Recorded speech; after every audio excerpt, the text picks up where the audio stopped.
ವೀಕ್ಷಕರೇ, ನಿಮ್ಮೆಲ್ರಿಗೂ ಮಾತು ಮಂಥನಕ್ಕೆ ಆತ್ಮೀಯ ಸ್ವಾಗತ. ನಾನು ಕೆಜೆ ಹಳ್ಳಿ ಸುರೇಶ್. ಪ್ರಿಯ ವೀಕ್ಷಕರೇ, GBA greater Bengaluru authority, greater Bengaluru ಪ್ರಾಧಿಕಾರ ಚುನಾವಣೆ ನಡೆಯುತ್ತಾ?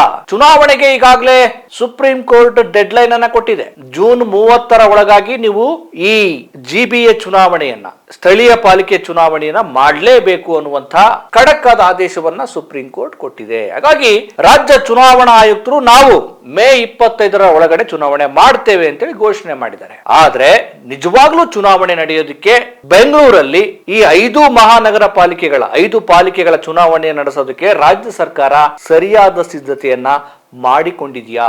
ಡಿಲಿಮಿಟೇಷನ್ ಹಾಗೂ ರಿಸರ್ವೇಶನ್ ಗೆ ಸಂಬಂಧಪಟ್ಟ ಹಾಗೆ ಎಲ್ಲವೂ ಸರಿಯಾಗಿದೆಯಾ? ಕರಾರುವಕ್ಕಾಗಿದೆಯಾ? ಜೊತೆಗೆ ಈ ಒಂದು ಚುನಾವಣೆಯ ಸಾಧಕ ಬಾಧಕಗಳೇನು? ಆಡಳಿತಾರೂಢ ಪಕ್ಷದ ನಾಯಕರು ಮತ್ತು ಬಿಜೆಪಿಯ ನಾಯಕರು ಈ ಚುನಾವಣೆಯ ನಡೆಯುವ ಬಗ್ಗೆ ಮತ್ತೆ ಚುನಾವಣೆಯ ಸಾಧ್ಯತೆ ಬಗ್ಗೆ ಏನ್ ಹೇಳ್ತಾರೆ, ಇವೆಲ್ಲದರ ಬಗ್ಗೆ ಒಂದು ಗಂಭೀರವಾದಂತಹ ಚಿಂತನೆಯನ್ನ ಮಾಡೋಣ. ಸ್ನೇಹಿತರೆ, ನೀವೇನು ನಮ್ಮ ಚಾನಲ್ಗೆ ಸಬ್ಸ್ಕ್ರೈಬ್ ಮಾಡದೇ ಇದ್ರೆ ದಯಮಾಡಿ ಸಬ್ಸ್ಕ್ರೈಬ್ ಮಾಡಿ, ಲೈಕ್ ಮಾಡಿ, ಶೇರ್ ಮಾಡಿ, ನಿಮ್ಮ ಅಭಿಪ್ರಾಯವನ್ನು ಕೂಡ ತಿಳಿಸಿ.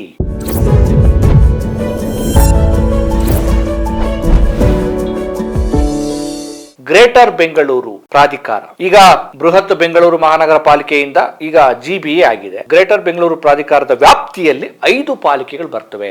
ಏನ್ ಕಾರಣ?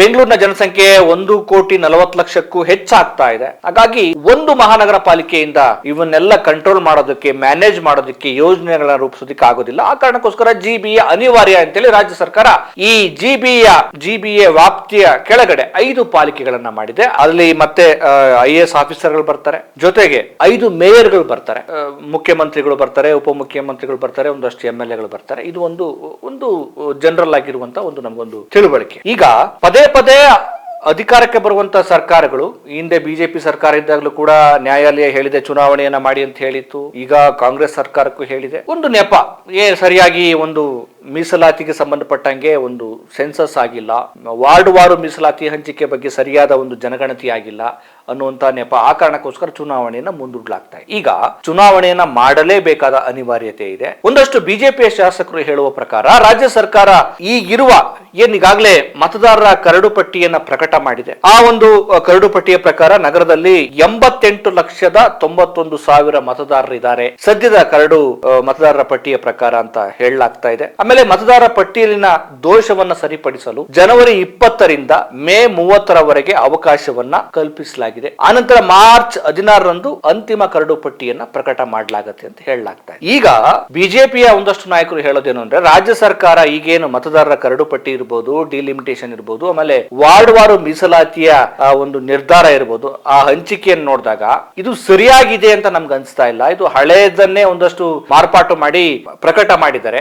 ಯಾರಾದ್ರೂ ಈ ವಿಚಾರವನ್ನ ಇಟ್ಕೊಂಡು ಕೋರ್ಟ್ಗೆ ಹೋದ್ರೆ ಮತ್ತೆ ಇದು ಸ್ಥಗಿತ ಆಗುವ, ಚುನಾವಣೆ ನಡೆಸದೇ ಇರುವಂತ ಸಂದರ್ಭ ಬರಬಹುದು. ಮತ್ತೆ ಇದು ಈ ಒಂದು ಕರಡು ಪಟ್ಟಿಯ ಮೂಲಕ ಈ ಒಂದು ಡಿಲಿಮಿಟೇಷನ್ ನಿರ್ಧಾರ ಮತ್ತು ಮೀಸಲಾತಿಯನ್ನು ನೋಡಿದಾಗ ಮತ್ತೆ ಚುನಾವಣೆ ನಡೆಸೋದು ಅಸಾಧ್ಯ ಆಗುವ ಸಾಧ್ಯತೆ ತರಬಹುದು ಅನ್ನುವಂತ ಅಭಿಪ್ರಾಯವನ್ನ ವ್ಯಕ್ತಪಡಿಸಿದ್ದಾರೆ. ಯಾಕೆ ಈ ರೀತಿ ಆಗುತ್ತೆ ಅಂತಂದ್ರೆ, ರಾಜ್ಯ ಸರ್ಕಾರ ಉದ್ದೇಶ ಪೂರ್ವಕವಾಗಿ ಯಾರಾದ್ರೂ ಈ ರೀತಿ ಕೋರ್ಟ್ಗೆ ಹೋಗ್ಲಿ, ಇವರು ಸರಿಯಾಗಿ ವಾರ್ಡ್ ಮೀಸಲಾತಿಯನ್ನ ಮಾಡಿಲ್ಲ, ಅದು ವೈಜ್ಞಾನಿಕವಾಗಿಲ್ಲ.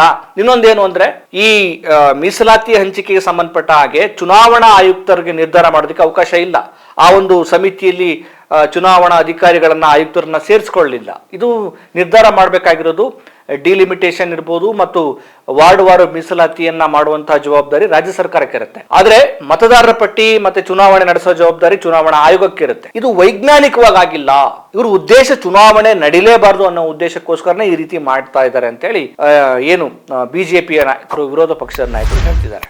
ಹಾಗಿದ್ರೆ ಒಂದು ವೇಳೆ ಯಾರಾದ್ರೂ ಕೋರ್ಟ್ಗೆ ಹೋದ್ರೆ ಇದು ಮತ್ತೆ ಚುನಾವಣೆ ಸ್ಥಗಿತ ಆಗುವ ಸಾಧ್ಯತೆಗಳಿವೆಯಾ? ಇದ್ರ ಬಗ್ಗೆ ಕೂಡ ಚಿಂತನೆ ಮಾಡಬೇಕಾಗಿದೆ. ಜೊತೆಗೆ ಏನು ಈ ವಾರ್ಡ್ ಮೀಸಲಾತಿ ಹಂಚಿಕೆಯನ್ನ ಮಾಡಿದಾರಲ್ಲ, ಅದು ವೈಜ್ಞಾನಿಕವಾಗಿದೆಯಾ ಅಂತ ಹೇಳಿ ಚಿಂತನೆ ಮಾಡಬೇಕಾಗಿದೆ. ಈಗ ಕೆಲವು ಚಿಂತಕರು ಮತ್ತೆ ರಾಜಕಾರಣಿಗಳು ಹೇಳೋದೇನು ಅಂದ್ರೆ, ಈ 5 ಮಹಾನಗರ ಪಾಲಿಕೆಗಳೇನು ಹೊಸದಾಗಿ ಸೃಷ್ಟಿ ಮಾಡಿದ್ದಾರೆ ಅದಕ್ಕೆ ಸಂಬಂಧಪಟ್ಟ ಹಾಗೆ ಕಟ್ಟಡಗಳು ಬೇಕಾಗತ್ತೆ, ಸಂಪನ್ಮೂಲಗಳು ಬೇಕಾಗತ್ತೆ, ಅಧಿಕಾರಿಗಳು ಬೇಕಾಗತ್ತೆ, ಆಮೇಲೆ ಅದಕ್ಕೊಂದು ರೂಪುರೇಷೆ ಬೇಕಾಗತ್ತೆ. ಯಾಕಂದ್ರೆ ಜಿಬಿಎ ಅದು ಬೇರೆ ಹೊಸ ಪರಿಕಲ್ಪನೆ. ಸೊ ಈ ಎಲ್ಲ ತಯಾರಿಗಳನ್ನ ಮಾಡ್ಕೊಳ್ಳೋದಕ್ಕೆ, ಯೋಜನೆಗಳನ್ನ ರೂಪಿಸ್ಕೊಳ್ಳೋದಕ್ಕೆ ಒಂದಷ್ಟು ಸಮಯ ಬೇಕಾಗುತ್ತೆ. ರಾಜ್ಯ ಸರ್ಕಾರ ಏನನ್ನೂ ಮಾಡ್ಕೊಂಡಿಲ್ಲ. ನ್ಯಾಯಾಲಯ ಗಡುವು ಕೊಡ್ತು, ರಾಜ್ಯ ಸರ್ಕಾರ ಏನು ಚುನಾವಣಾ ಆಯೋಗ ನಿರ್ಧಾರ ಮಾಡಿದೆ. ಇವನ್ನ ನೋಡಿದ್ರೆ ಇವರು ಈ ಕ್ಷಣಕ್ಕೆ ಏನು ಜೂನ್ 30 ಚುನಾವಣೆಗೆ ಹೋಗ್ತಾರ ಅಂತ ನೋಡಿದ್ರೆ ಕಷ್ಟ ಇದೆ ಅಂತ ಹೇಳಿ ಒಂದಷ್ಟು ನಾಯಕರು, ಒಂದಷ್ಟು ಚಿಂತಕರು ಅಭಿಪ್ರಾಯ ಪಡ್ತಾ ಇದ್ದಾರೆ. ಯಾಕಂದ್ರೆ ಅದಕ್ಕೆ ಕಟ್ಟಡಗಳು ಬೇಕಾಗುತ್ತೆ. ಒಂದಷ್ಟು ಕಟ್ಟಡ ಏನು 5 ಪಾಲಿಕೆಗಳಿಗೆ ಸಂಬಂಧಪಟ್ಟಂಗೆ ಒಂದಷ್ಟು ಕಟ್ಟಡಗಳು, ಸಂಪನ್ಮೂಲಗಳು ಅಂದ್ರೆ ಅಧಿಕಾರಿಗಳು ಬೇಕಾಗುತ್ತೆ. ಅದಕ್ಕೆ ಸಂಬಂಧಪಟ್ಟ ಸಮಿತಿಯನ್ನು ರೂಪಿಸಬೇಕಾಗುತ್ತೆ. ತುಂಬಾ ಸಮಯ ಬೇಕಾಗುತ್ತೆ, ತಯಾರಿಗಳು ಬೇಕಾಗುತ್ತೆ. ಜೊತೆಗೆ ಈ ಸಲ ಇನ್ನೊಂದು ವಿಶೇಷ ಏನು ಅಂದ್ರೆ ಬ್ಯಾಲೆಟ್ ಪೇಪರ್ ಅನ್ನು ನಾವು ಬಳಸ್ತೇವೆ. EVM ಮೆಷಿನ್ ಬದಲಾಗಿ ನಾವು ಬ್ಯಾಲೆಟ್ ಪೇಪರ್ ಅನ್ನ, ಮತದಾನ ಪತ್ರಗಳನ್ನ ಬಳಸ್ತೇವೆ ಅಂತ ಹೇಳಿದ್ದಾರೆ. ಚುನಾವಣೆಯೇ ನಡೆಯೋದು ಡೌಟ್ ಆಗಿದೆ ಅಂತ ಹೇಳಿ ಒಂದು ಕಡೆ ಹೇಳ್ತಾ ಇದ್ರೆ, ಇದು ಎಷ್ಟರ ಮಟ್ಟಿಗೆ ಸಾಧ್ಯತೆ ಇದೆ ಅನ್ನೋದ್ರ ಬಗ್ಗೆನೂ ಕೂಡ ಚರ್ಚೆಗಳಾಗ್ತಾ ಇದಾವೆ. ಇನ್ನೊಂದೇನು ಅಂದ್ರೆ, ಈ GBA ಮಾಡುವಂತ ಅವಶ್ಯಕತೆ ಇತ್ತ? ಈ GBA ಆದ ನಂತರ ಏನಾದ್ರೂ ಬದಲಾವಣೆ ಏನಾದ್ರೂ ಆಗಿದೆಯಾ? ಏನಾದ್ರೂ ಕಸದ ಸಮಸ್ಯೆ ಬಗೆಹರಿದಿದೆಯಾ? ಧೂಳಿನ ಸಮಸ್ಯೆ ಬಗೆಹರಿದಿದೆಯಾ? ಕುಡಿಯುವ ನೀರಿನ ಸಮಸ್ಯೆ ಬಗೆಹರಿದಿದೆಯಾ ಅಂತ ಹೇಳಿ ವಿರೋಧ ಪಕ್ಷದ ನಾಯಕರು ಪ್ರಶ್ನೆ ಮಾಡ್ತಾ ಇದ್ದಾರೆ. ಸ್ನೇಹಿತರೆ, ನಾವಿಲ್ಲಿ ನೋಡೋದಾದ್ರೆ ಯಾವುದೇ ಪಕ್ಷ ಅಧಿಕಾರಕ್ಕೆ ಬರಲಿ, ಇದು ಯಾಕೆಂದ್ರೆ ಅಧಿಕಾರ ವಿಕೇಂದ್ರೀಕರಣದ ಪರಿಕಲ್ಪನೆ.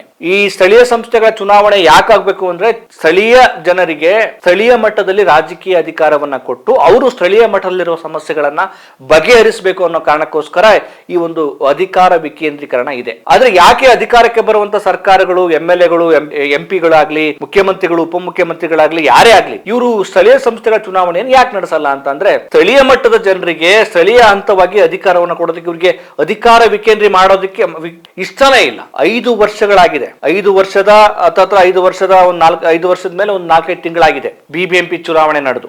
ಈಗ GBA ಚುನಾವಣೆ ನಡೆಸಬೇಕಾಗಿದೆ. ಇನ್ನು ಜಿಲ್ಲಾ ಪಂಚಾಯತ್, ತಾಲೂಕು ಪಂಚಾಯತ್ ಚುನಾವಣೆಗಳು ನಡೆದು ಕೂಡ ಇಷ್ಟೇ 5 ವರ್ಷಗಳ ಮೇಲಾಗಿದೆ. ಗ್ರಾಮ ಪಂಚಾಯಿತಿ ಅಂದ್ರೆ ಏನು ಸ್ಥಳೀಯ ಮಟ್ಟದಲ್ಲಿ ಅಧಿಕಾರ ವಿಕೇಂದ್ರೀಕರಣ ಅಂದ್ರೆ ಸ್ಥಳೀಯ ಸಂಸ್ಥೆಗಳ ಚುನಾವಣೆಯನ್ನ ಕಡೆಗಣಿಸದೆ ಮಾಡಬೇಕಾಗಿದೆ. ಈ ದೇಶದಲ್ಲಿ ಇಡೀ ದೇಶವನ್ನು ತೆಗೆದುಕೊಂಡಾಗ ಸುಮಾರು ಒಂದು 75% ಲೋಕಲ್ ಬಾಡಿ ಎಲೆಕ್ಷನ್ಗಳು ನಡೆದೇ ಇಲ್ಲ. ಅಂದ್ರೆ ಅದೆಷ್ಟರ ಮಟ್ಟಿಗೆ ಸ್ಥಳೀಯ ಹಂತದಲ್ಲಿ ಅಧಿಕಾರವನ್ನ ಕಸಿದುಕೊಳ್ಳುವುದು ಮತ್ತೆ ಅಭಿವೃದ್ಧಿನ ನಿರ್ಲಕ್ಷ್ಯ ಮಾಡ್ದಂಗೆ ಆಗತ್ತೆ. ಸ್ನೇಹಿತರೆ, ತ್ರಿವರ್ಣ ನ್ಯೂಸ್ ಇನ್ಮೇಲೆ ಸರಣಿ ರೂಪದಲ್ಲಿ GBA ಚುನಾವಣೆಗೆ ಸಂಬಂಧಪಟ್ಟಾಗೆ, ಮತ್ತೆ ಮೀಸಲಾತಿಗೆ ಸಂಬಂಧಪಟ್ಟಂಗೆ, ಅಭಿವೃದ್ಧಿ ವಿಚಾರಗಳಿಗೆ ಸಂಬಂಧಪಟ್ಟಂಗೆ, ನಿರ್ಲಕ್ಷ್ಯಕ್ಕೆ ಸಂಬಂಧಪಟ್ಟಂಗೆ ನಾವು ಸರಣಿ ರೂಪದಲ್ಲಿ ಚುನಾವಣೆ ನಡೆದ್ರೆ ವಿಶೇಷ ವರದಿಗಳನ್ನ ಕೊಡ್ತಾ ಹೋಗ್ತೀವಿ. ನೋಡೋಣ ಇದು ಮುಂದೆ GBA ಚುನಾವಣೆ ಸಂಬಂಧಪಟ್ಟಂಗೆ ಇನ್ಯಾವ್ಯಾವ ಸ್ವರೂಪವನ್ನ ಪಡೆದುಕೊಳ್ಳುತ್ತೆ ಅಂತ ಕಾದು ನೋಡೋಣ. ನಾವು ಕೂಡ ಅದ್ರ ಬಗ್ಗೆ ವಿಶೇಷ ಮಾಹಿತಿಗಳನ್ನ ಕೊಡ್ತೇವೆ. ನಮಸ್ಕಾರ.